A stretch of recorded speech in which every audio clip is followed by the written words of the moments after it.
क्या हम इतने कमजोर हो चुके हैं? हम प्रतिक्रिया भी ना दें। जब श्रीलंका में आंख दिखा सकती है, और की बात छोड़ो ना, शायद पूरा विपक्ष मोदी जी जो निर्णय लेने आतंकवाद के खिलाफ हमारे नेता राहुल गांधी ने कह दिया हम साथ हैं, उस पर कोई राजनीति नहीं होगी। ले निर्णय और भारत के आत्मसम्मान के साथ कोई समझौता न करे। आतंकवादियों को मिटाने का जो संकल्प लेगा, लेकिन ये जांच होना चाहिए कि पुलवामा का निर्णय आज तक क्यों नहीं है। ये भी जांच होना चाहिए। 1.25 महीने के बाद हमारा यात्रा शुरू हो रहा था, एक सिपाही नहीं था। कहां थी?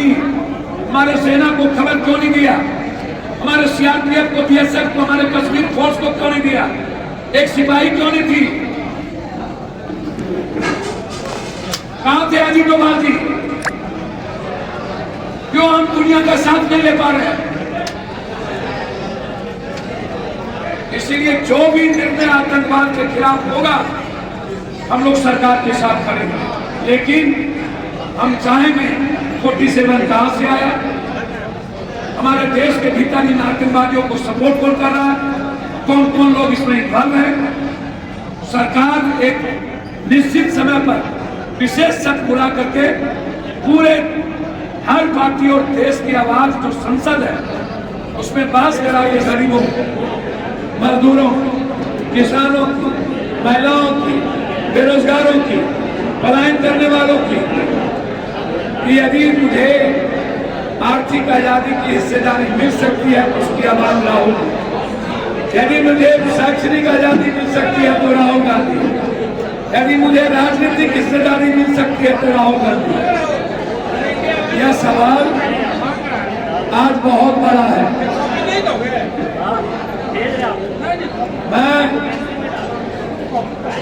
आपसे एक आग्रह करना चाहता हूं,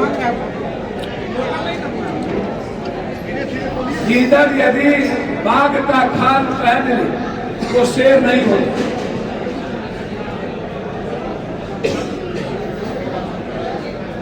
जिस तरीके से हमारे नेता को अपमानित किया गया, गालियां दी गई, जनों पर गालियां दी गई, जाति पूछा गया, पिता का नाम पूछा गया हेमंत बिस्वा के द्वारा।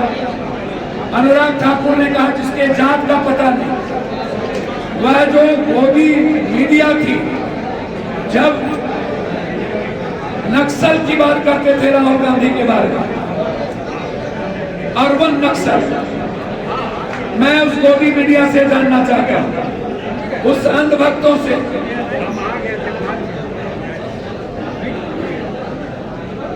क्या आप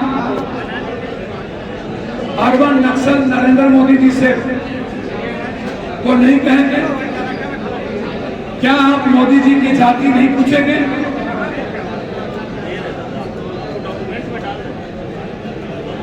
जबकि मोदी जी का ये वही जुमलेबाजी है जैसे पाकिस्तान का पानी रोक दिया गया और एक बूंद पानी नहीं रुका, जैसे चुनाव में जुमलेबाजी थी, वैसे ही जाति जनगणना मोदी जी की गलतियों को और मोदी जी की 56 इंच की सीना को, जो बिल्कुल ही 5 इंच का सीना नहीं था, उस गलतियों को ढकने के लिए एक नायाब जुमलेबाजी है, जिसमें उन्होंने कहा कि मैं गणना के साथ जाति का भी नाम पूछूंगा, जाति पूछूंगा। उन्होंने यह बात नहीं कही जो हमारे नेता राहुल गांधी जी ने कहा है कि हम जो तेलंगाना में जाति जनगणना किए हैं, इस देश में मुझे वही जाति जनगणना चाहिए जिसमें हर व्यक्ति की आर्थिक आजादी, राजनीतिक भागीदारी, शैक्षणिक आजादी, हर तरह की आजादी में उनकी भूमिका हो जो भारत को बनाने में जिसकी भूमिका सबसे ज्यादा। और मोदी जी ने इन बिंदु पर कुछ नहीं कहा। हॉटलाइन तो बना, लेकिन डेडलाइन नहीं बनी। ना डेडलाइन है, ना ही राहुल गांधी जी के सपनों की वो बात है। इस देश के लोग चाहते हैं, इस देश में जिसकी जितनी जनसंख्या हो उस अनुपात में आरक्षण दिया जाए। जिसकी जितनी जनसंख्या हो उस अनुपात में राजनीतिक हिस्सेदारी हो, चाहे ईबीसी है, चाहे एसटी एससी हो। जो ओबीसी के नेता या कहते हैं कि हमारी जीत है, मैं उनसे कहना चाहूंगा, राहुल गांधी जी ने जिस तरीके से बिना डर के, बिना किसी राजनीतिक स्वार्थ के आज गाली सुनकर, अपमान सुनकर के 90% लोगों के लिए मरने का जज्बा रख गया। क्या इस देश के पीएम एसटी एससी और ईबीसी को पीएम बनाएंगे? क्या इस देश के वो ओबीसी नेता जो ईबीसी और एसटी एससी की बात कर रहे हैं, गेल है, टोटल इस देश में जितनी आबादी है, क्या उस आबादी के मुताबिक टोटल है आप मुख्यमंत्री बनाएंगे? या सोच है मेरे नेता की? सिर्फ पीठ मत थपथपाइए। राहुल गांधी जी ने पहले ही कह दिया हमें बिहार मॉडल नहीं चाहिए। हम बिहार मॉडल में जो हुआ वो सही नहीं है। 3 बार, 2 बार यहाँ, 1 बार प्रेस कॉन्फ्रेंस में उन्होंने कहा जिसको मैंने लागू किया। इसीलिए नरेंद्र मोदी जी ने एक जुमला फेंका और अपनी गलतियों को और पहलगाम के मुद्दों को डाइवर्ट करने के लिए देश के लोग ये समझ गए कि नरेंद्र मोदी जी किसी के नहीं है, ना पिछड़ा के ना आगरा, वह सिर्फ कुर्सी के हैं और ये कुर्सी के बगैर रह नहीं सकते।